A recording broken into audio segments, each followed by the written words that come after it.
사도 바울이 말합니다. 너희는 평강을 위하여 한 몸으로 부르심을 받았다. 네. 평강은 우리 교회에서 가장 많이 쓰는 말이죠. 그죠? 에이레네입니다. 에이레네는 잘 아시는 대로 하나님과 하나가 될 때 평온함을 유지하고 어떤 상황에서도 평온함으로 끝나는 것이 아니라 거기에서 이루시는 하나님의 번영을 향유하게 된다는 것입니다. 다시 말해서 하나님 안에서 평안과 함께 누리는 번영, 최고의 복입니다. 그런데 우리뿐만 아니라 온 인류가 가장 험난한 시절을 살고 있습니다. 그래서 번영과는 거리가 멀어서 감사의 제목보다는 원망의 제목이 훨씬 더 많습니다. 그런데 하박국 선지자가 이런 말을 합니다. 비록 무화과 나무가 무성하지 못하며 포도나무에 열매가 없으며 감람나무에 소출이 없으며 밭에 먹을 것이 없으며 외양간에 소가 없을지라도 나는 여호와로 말미암아 즐거워하며 나의 구원의 하나님으로 말미암아 기뻐하리로다. 이 하박국 선지자의 말씀은 하나님에 대한 감사를 강요하는 것처럼 들립니다. 쥐어짜는 것처럼 들립니다. 그런데 우리 하나님은 절대로 무엇을 강요하시는 그런 분이 아닙니다. 이 말씀에는 깊고 깊은 의미와 하나님의 크나큰 은혜가 담겨져 있습니다. 가치에는 두 가지가 있습니다. 성과 중심의 가치와 관계 중심의 가치입니다. 모든 사람들은요, 예외 없이요, 오로지 성과 중심의 가치만을 추구합니다. 비단 돈이나 물질에 국한해서 말하는 것이 아닙니다. 자신에게 불편하거나 마음이 상하거나 이득이 되질 않으면은 그 관계를 청산해 버립니다. 예. 이때 꼭 들어야 하는 말을 우리 필립 얀시가 하였습니다. 잘 들어보십시오. 우리 그리스도인이란 눈에 보이는 육적 세계와 눈으로 볼 수 없는 영적 세계를 오가는 양서류다. 너무너무 절묘한 표현입니다. 양서류, 개구리죠, 그죠? 개구리는 물속에도 있다가 육지에서도 사는 그러한 존재입니다. 성과 중심의 가치 추구는 눈에 보이는 육적 세계를 살아가는 사람들이 하는 것입니다. 진짜 그리스도인, 진짜 하나님의 자녀라고 하는 것은 눈으로 볼 수 없는 영적 세계를 사는 사람들인데, 두 세계를 오가는 양서류라는 것은 이 땅도 중요하다는 것입니다. 예. 그런데 땅이 황폐할 때 그리스도인들이 해야 하는 일은 실망과 원망을 멈추고 하늘을 보는 일입니다. 지금이 그때입니다. 이 하늘을 본다는 것은 하나님과의 관계를 가장 중시하는 것을 말합니다. 가치에는 뭐가 있다고요? 성과 중심의 가치와 관계 중심의 가치가 있다고 하였습니다. 그러니까 성과가 아무리 황폐하다고 할지라도 관계 중심의 가치를 중요하게 생각한다는 얘기입니다. 내 마음이 비록 상했다고 할지라도 관계 중심의 가치를 소중하게 여긴다는 것입니다. 그런 사람을 나는 여호와로 말미암아 즐거워하며 나의 구원의 하나님으로 말미암아 기뻐하리로다라고 외칠 수 있습니다. 하나님께서는 나와의 관계를 가장 중요하게 여기셨습니다. 내가 어떤 잘못을 해도 어떤 상황에서도 모든 것을 참으며 모든 것을 믿으며 모든 것을 바라며 모든 것을 견디는 그런 분이십니다. 그 사실을 가르치시고 그런 사람으로 나를 만드시기 위해서, 또 모든 하나님의 백성들을 만드시기 위해서 이집트 노예 이스라엘을 구원하시고 가장 황폐한 땅 광야로 인도하셨습니다. 요즘과 같은 어려운 시절에는 하나님뿐만 아니라 다른 사람과의 관계 중심의 가치를 찾고 강화하셔야 합니다. 가족들은 더욱더 결속해야 되고, 그죠? 부부 사이의 그 관계를 더 강화시켜야, 그래야지 하나님께서 열어주시는 새 시대에 필요한 힘과 지혜를 갖출 수 있습니다. 체스터턴이라는 사람이 이런 말을 하였습니다. 이 세상을 살아가면서 가장 끔찍한 상황은 내가 어려움을 겪는 그런 것이 아니라 진정으로 감사함을 느낄 때 정작 감사할 대상이 없는 것이다. 내가 마음속에 감사함을 느낍니다. 그런데 감사할 대상이 없고 함께 감사할 그런 사람이 없다는 것. 여러분, 저녁 노을이 너무너무 아름답죠, 그죠? 그때 옆에 같이 느끼면 어떻게 돼요? 그 기쁨이 배가 됩니다. 근데 혼자 있습니다.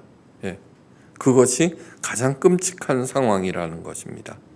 맞는 말입니다. 그 어마어마하신 우리 하나님께서 내게로 다가오셔서 나의 사랑의 대상이 되어주시고 또 감사의 대상이 되어주신 것 자체가 가장 큰 은혜라는 것. 그것을 잊지 마시기 바랍니다. 하나님을 가장 사랑할 때 그 어떤 것, 그 어떤 사람을 잃어도 하나님으로 인하여서 기뻐할 수 있습니다. 이것이 바로 새 시대의 복락과 기쁨을 누리는 제1조건입니다. 그래서 하박국 선지자가 말합니다. 나의 발을 사슴 같게 하사 나를 가장 높은 곳으로 다니게 하시리로다. 아무것도 없습니다. 정말 황폐합니다. 손에 빈털터리입니다. 근데 하나님으로 인하여 기뻐하고 하나님만을 즐거워할 때 마침내는 어떻게 돼요? 가장 높은 곳으로 다니게 하신다는 약속의 말씀입니다. 우리 포예마 모든 가족들이 하나님 그리고 나아가서 사람들과의 가치를 존중히 중요하게 여기셔서 모든 만난을 이기시고 열어주시는 새 시대의 주인공이 되시기를 주의 이름으로 간절히 축원합니다. 내 조상은 방랑하는 아람 사람으로 애굽에 내려가 거기에서 소수로 거류하였더니 거기에서 크고 강한 번성한 민족이 되었는데 애굽 사람이 우리를 학대하여 우리를 괴롭히며 우리를 중노동을 시키므로 여호와께서 강한 손과 편팔로 큰 위험과 이적과 기사로 우리를 애굽에서 인도하여 내시고 이곳으로 인도하사 이 땅 곧 젖과 꿀이 흐르는 땅을 주셨나이다. 여호와여, 이제 내가 주께서 내게 주신 토지 소산의 만물을 가져왔나이다. 신명기 26장 5절에서 10절 말씀입니다. 젖과 꿀이 흐르는 가나안 땅에 정착한 다음 거기서 농사를 시작하고 첫 번째 수확물을 가져왔다는 얘기입니다. 이것은 가장 오래된 신앙 고백입니다. 신앙 고백. 가장 오래된. 그래서 중요한 것입니다.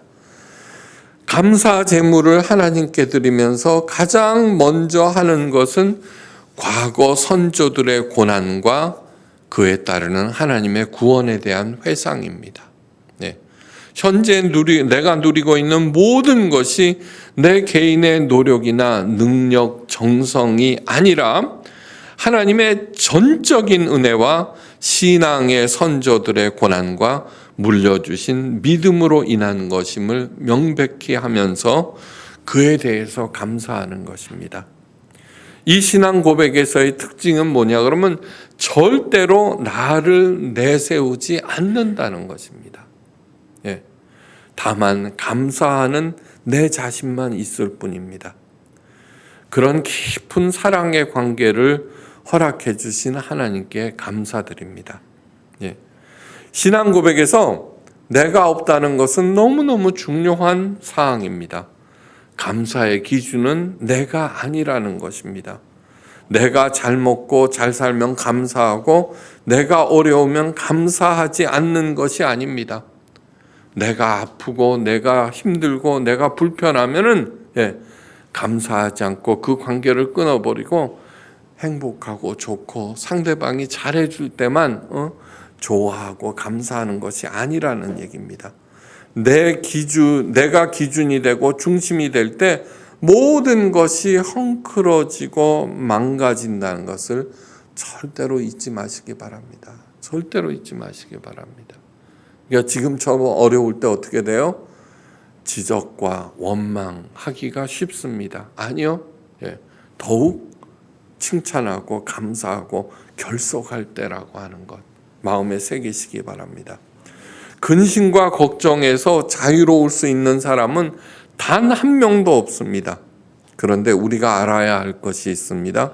근심, 걱정, 염려는 육체적, 심리적 문제가 아니라 영적인 문제라는 것입니다. 영적인 문제라는 것은 무엇이냐 그러면 그 문제를 눈에 보이지 않는 영이신 하나님과 풀어야 한다는 뜻입니다.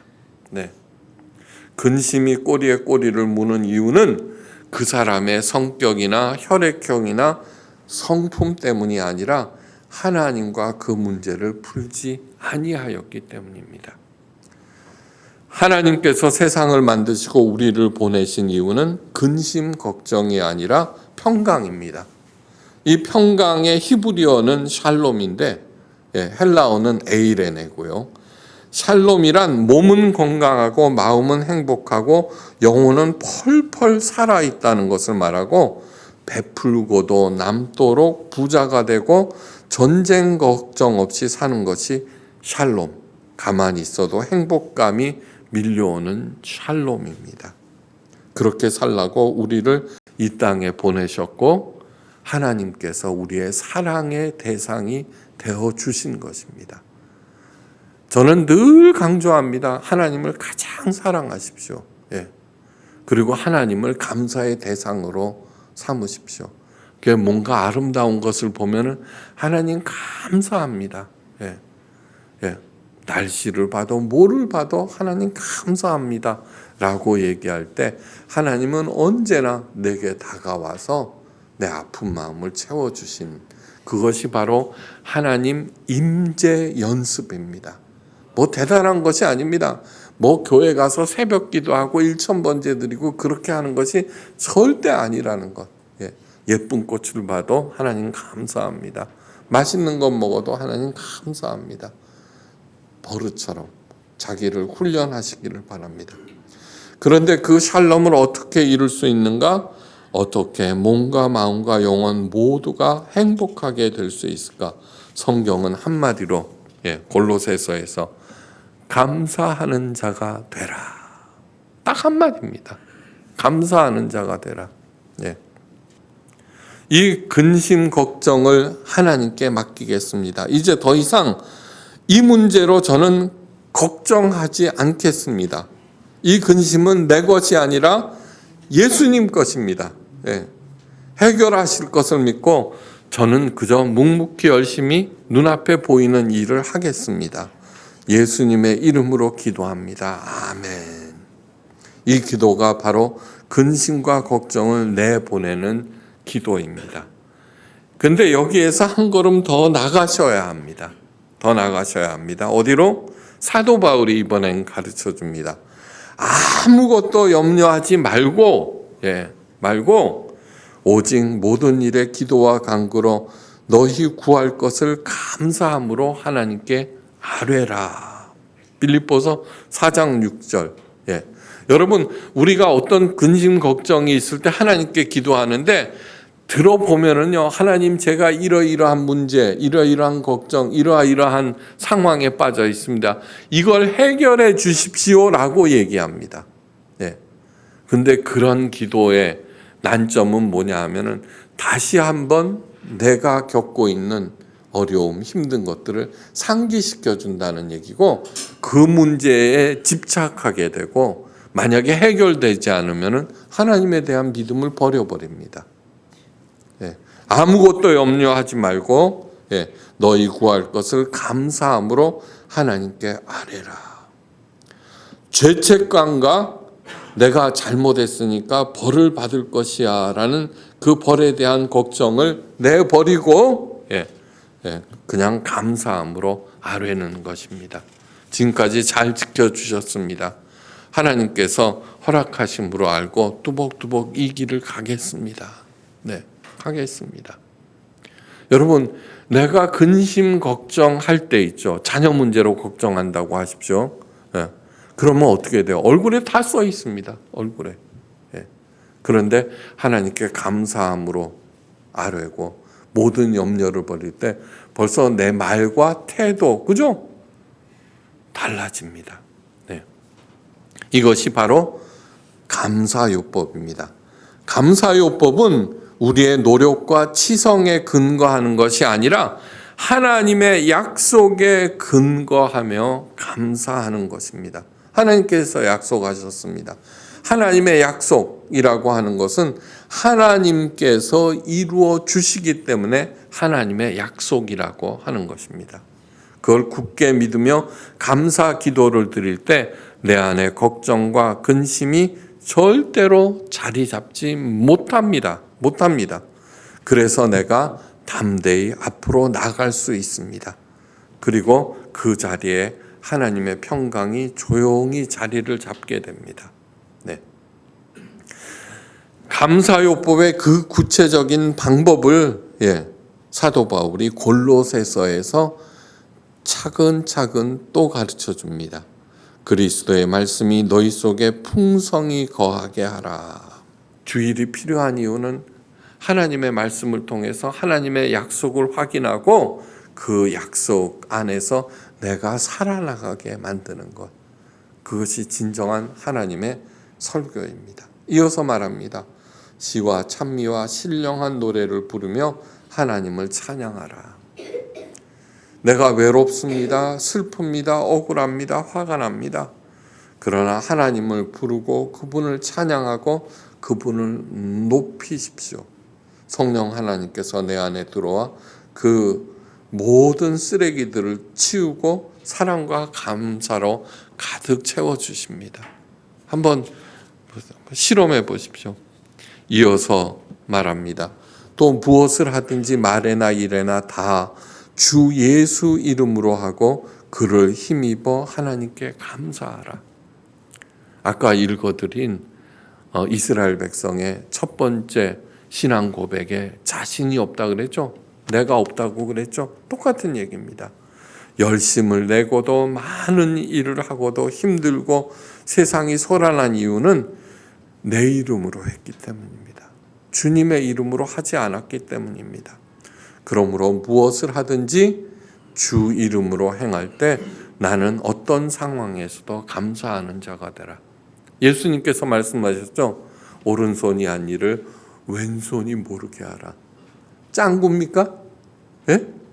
어떻게 오른손이 한 일을 왼손이 모릅니까? 딱 방법은 하나입니다. 하나님께서 내가 그 일을 행할 수 있게 해주셨고, 그리고 그것을 그 마음이 들게 하신 건 역시 누구예요? 오직 하나님이고, 그래서 그 일을 행할 때 큰 기쁨을 주신 것도 하나님이다. 그럴 때 오른손이 한 일을 왼손이 모릅니다. 너무너무 중요한 얘기입니다. 그를 힘입어 하나님 아버지께 감사하라.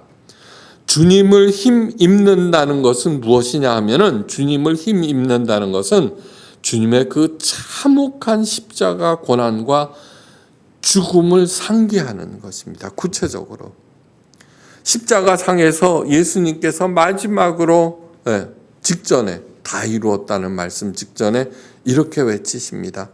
나의 하나님 나의 하나님 어찌하여 나를 버리시나이까. 마태복음 27장 46절. 저는 이 말씀을 읽을 때마다 상기할 때마다 깊은 찔림을 받습니다. 우리는 어려워지면은 힘들어지면은 하나님께서 나를 버리셨다고 생각하는데 그것처럼 큰 착각이 없습니다. 없습니다. 우리가 자식의 손을 한 번도 놓지 않았듯이 오히려 그 자식이 힘들고 나쁜 일 하면은 더 굳게 붙잡듯이 하나님께서 그러십니다.